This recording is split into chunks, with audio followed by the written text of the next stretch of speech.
Assalamualaikum dan selamat pagi kepada semua pelajar. Baiklah, berjumpa lagi dengan Cikgu pada hari ini. Hari ini kita akan belajar menulis karangan berdasarkan bahan rangsangan. Baiklah, pada hari ini kita akan tulis sebuah email.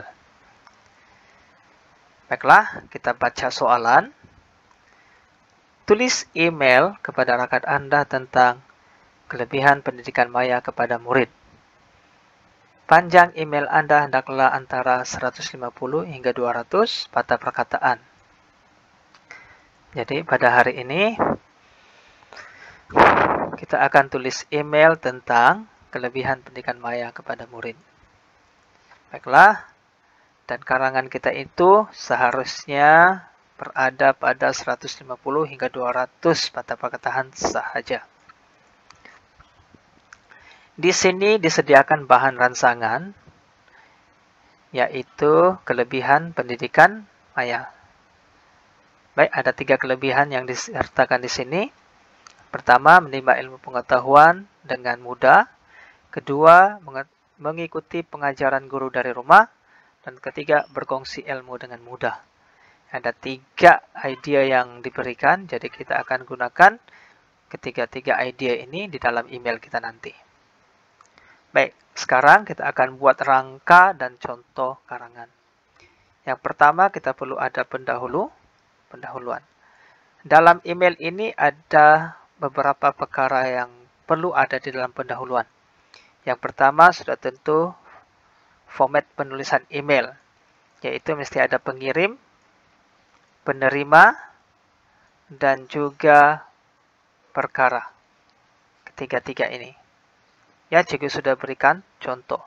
Selepas itu, untuk pendahuluannya seperti yang sudah Cikgu ajar dalam karangan-karangan yang lalu, sama sahaja,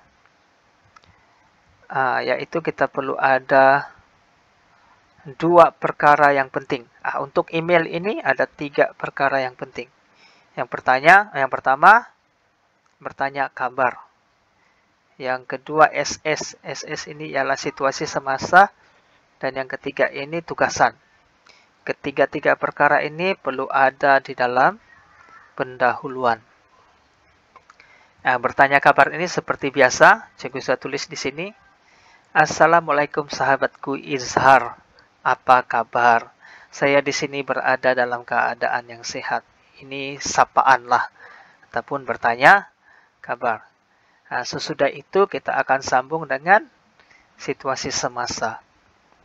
Bagaimanakah cari situasi semasa ini? Kita perlu tanya diri kita sendiri. Pertanyaannya semudah ini sahaja.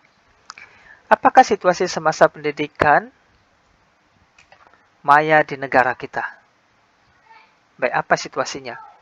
Semakin populer berikutan dengan pelaksanaan PDPR. Baiklah. Jadi ini kita akan masukkan di dalam karangan. Contohnya. Sesungguhnya, pendidikan maya negara kita semakin populer. Tapi Cikgu tidak isi masukkan pelaksanaan PDPR ini. Kalau mau yang lebih baik, kena masukkan. Tapi pastikan karangan itu tidak melebihi patah perkataan yang dikehendaki di dalam arahan soalan. Baik, yang perkara yang terakhir ialah tugasan. Ini lagi mudah, sebab tugasan ini ada di dalam soalan. Tanya, apakah kehendak soalan? Apa kehendak soalan? Kehendaknya ialah kita diminta menulis email tentang kelebihan pendidikan maya kepada murid. Jadi masukkan di dalam perenggan pendahuluan.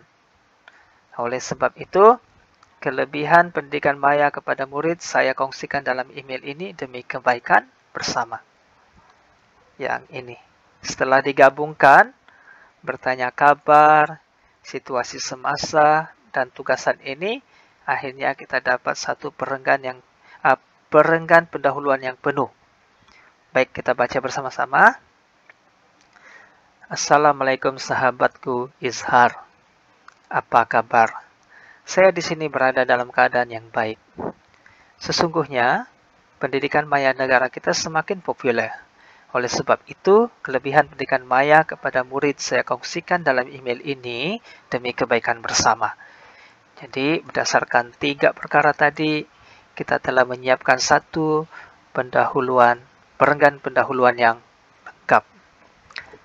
Baik, setelah itu kita pergi kepada isi yang pertama.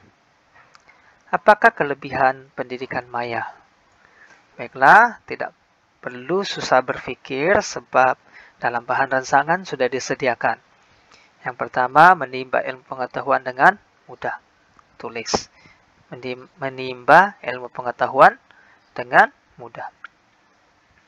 Selepas itu kita perlu ada huraian. Baik, bagaimana mendapatkan huraian ini? Kita perlu tanya, mengapakah pendidikan maya boleh membantu murid menimba ilmu pengetahuan dengan lebih mudah? Kita jawab, kenapa? Nah, sebab murid hanya menggunakan ujung jari untuk menimba ilmu. Mudahkah tidak? Mudah kan?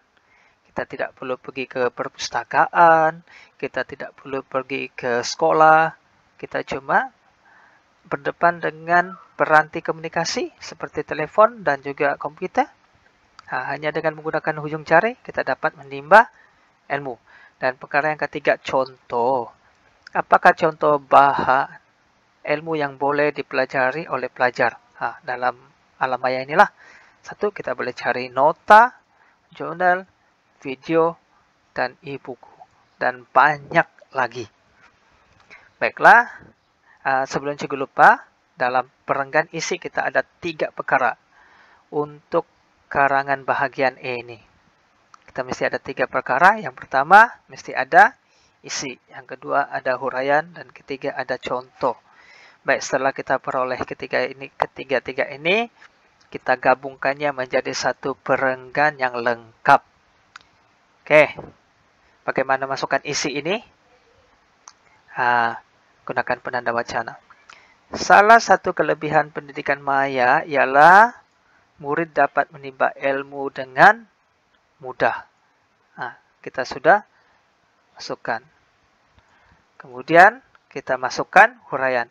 Hal ini karena murid boleh menimba ilmu pengetahuan dengan hanya menggunakan ujung jari sahaja. Contohnya, murid boleh merujuk berbagai jenis nota dan video yang begitu banyak tersedia di internet. Jadi ketiga perkara di dalam ini kita sudah masukkan di sini. Cikgu harap kamu boleh paham. Dengan menggabungkan ketiga perkara ini, kita sudah lengkapkan satu perenggan isi. Baik, sekiranya pelajar risau terlebih patah perkataan sebab patah perkataannya sangat terhad, 150 hingga 200 sahaja. Ketiga perkara ini juga boleh digabungkan menjadi 2 ayat sahaja. Tidak semestinya 3 ayat. Sekiranya pelajar risau terlebih patah perkataan. Contohnya, kita jadikan 2 ayatnya. Salah satu kelebihan pendidikan maya kepada murid ialah dapat menimba ilmu dengan mudah. Kerana murid boleh menimba ilmu pengetahuan dengan hanya menggunakan ujung jari sahaja. Kita sudah buang penanda wacana. Hal ini kerana. Kita terus gabungkan dengan kata hubung kerana. Salah satu kelebihan pendidikan maya ialah murid dapat menimba ilmu dengan mudah kerana murid boleh menimba ilmu pengetahuan dengan hanya menggunakan ujung jari. Kita sudah jimatkan 2 patah perkataan. Contohnya, murid boleh merujuk berbagai jenis nota dan video yang begitu banyak tersedia di internet. Baik, sebaik-baiknya gunakan 3 ayat supaya bentuk karangan itu lebih menarik. Tapi sekiranya pelajar risau sudah terlebih patah perkataan, bolehlah gunakan kaedah yang cikgu sarankan tadi. Tapi cikgu sarankan supaya kita menggunakan 3 ayat. Kita pergi kepada isi yang kedua. Apakah kelebihan pendidikan maya yang kedua? Kita cari sini mengikuti pengajaran guru dari rumah. Ya, Bagaimana itu boleh berlaku? Sebab sekarang ini PDPR, guru mengajar di rumah, pelajar pun belajar dari rumah. Jadi murid hanya perlu menggunakan piranti telekomunikasi untuk mengikuti pengajaran guru. Piranti komunikasi itu macam mana? Itulah telepon pintar, laptop, komputer, dan alat-alat yang lain. Seperti tablet juga termasuk di situ. Oke, apakah contoh platform pengajaran guru yang pelajar boleh ikuti? Oke, baiklah. Apa platform yang guru kamu gunakan semasa PDPR? Biasanya Google Meet, StreamYard, Telegram, dan sebagainya lah. Jadi setelah mendapat tiga perkara ini, yaitu isi, huraian, dan contoh, kita akan gabungkan jadi satu perenggan yang lengkap. Contohnya, seterusnya, murid-murid boleh mengikuti kelas pengajaran guru dari rumah juga merupakan kelebihan pendidikan maya. Barulah kita huraikan. Dalam hal ini, pelajar hanya perlu menggunakan peranti telekomunikasi seperti telepon pintar dan komputer untuk mengikuti pengajaran guru yang dilaksanakan dengan menggunakan Google Meet dan Telegram.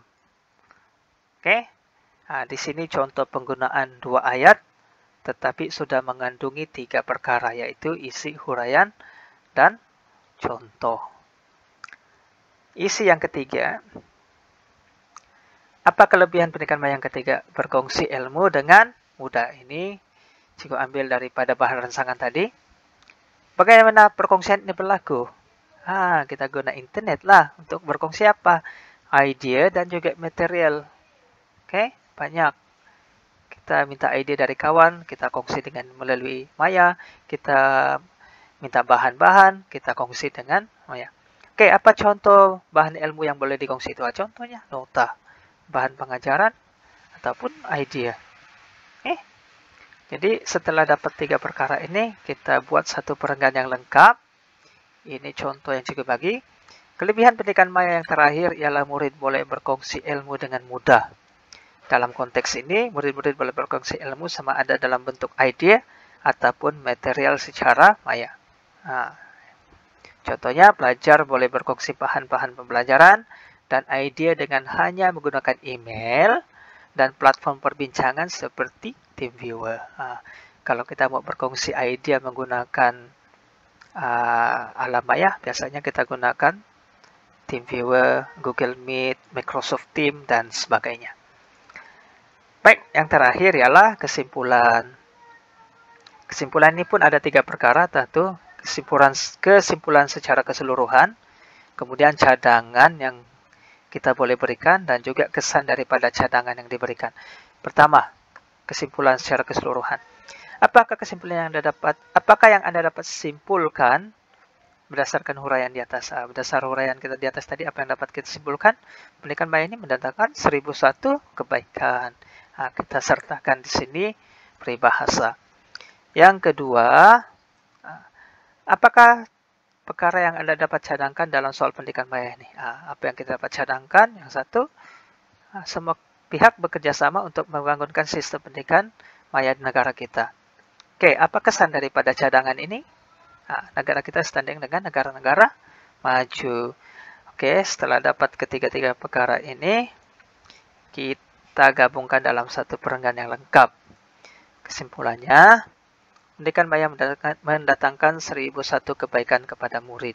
Yang ini perkara pertama. Perkara kedua, oleh sebab itu semua pihak dalam kerjasama bagai aur dengan tebing untuk membangunkan sistem pendidikan negara kita. Yang ini kemudian kesan cadangannya, agar kita duduk sama rendah, berdiri sama tinggi dengan negara-negara maju. Sekian, terima kasih. Baiklah, setelah buat karangan seperti ini, kita ada satu pendahuluan, 3 isi, dan 1 kesimpulan. Jadi tugas yang terakhir ialah kita perlu kira patah perkataan. Baik, kita kira dari atas. 1, 2, 3, 4, 5, 6. 6. Baik. 7, 8, 9, 10, 11. Tapi sebelum cikgu lupa, cikgu gunakan dua kaedah pengiraan patah perkataan di sini. Kalau format yang lama, KBSM, format ini dikira satu sahaja. Tapi untuk format baru ini, cikgu tidak pasti format ini dikira satu ataupun dikira satu-satu. Tapi cikgu pikir, semua ini akan dikira sebagai satu patah perkataan sahaja. Kalau begitu, kita mula kira dari sini. 1. Oke, formatnya 1, 2, 3, 4, 5, 6, 7, 8, 9, 10, 11, 12, 13, 14, 15, 16, 17, 18, 19, 20, 21, 22, 23, 24, 25, 26, 27, 28, 29, 30, 31, 32, 33, 34, 35, 36, 37, 38. 48, 39, 40, 41, 42, 43, 44, 45, 46, 47, 48. 49, 50, 51, 52, 53, 54, 55, 56, 57, 58, 59, 60, 61, 62, 63, 64, 65, 66, 67, 68, 69, 70, 71, 72, 73, 74, 75, 76, 77, 78. 78, 79, 80, 81, 82, 83, 84, 85, 86, 87, 88, 89, 90, 91, 92, 93, 94, 95, 96, 97, 98, 99, 100, 101, 102, 103, 104, 105, 106, 107, 108, 109, 110,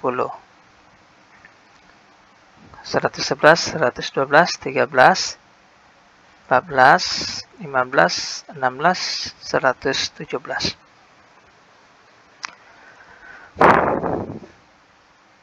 118, 119, 120, 1, 22, 23, 24, 25, 26, 27, 28, 29, 30, 31, 32, 33, 34, 35, 36,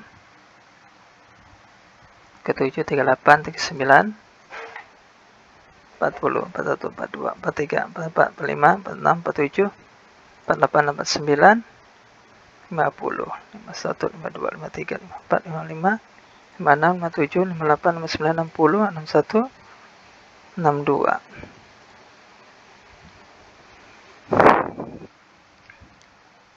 63, 64, 65, 66, 67, 68, 69, 70, 71, 72, 73, 76, 77, 78, 79, 80, 81, 82, 83, 84, 85, 86, 87, 88, 89, 90, 91, 92, 93, 94, 95. Ya, kita mendapat 195 patah perkataan. Baiklah, cikgu harap semua pelajar paham. Sekiranya tidak paham, bolehlah bertanya dengan cikgu. Jadi, kita akan berjumpa lagi dalam kelas yang akan datang. Jumpa lagi.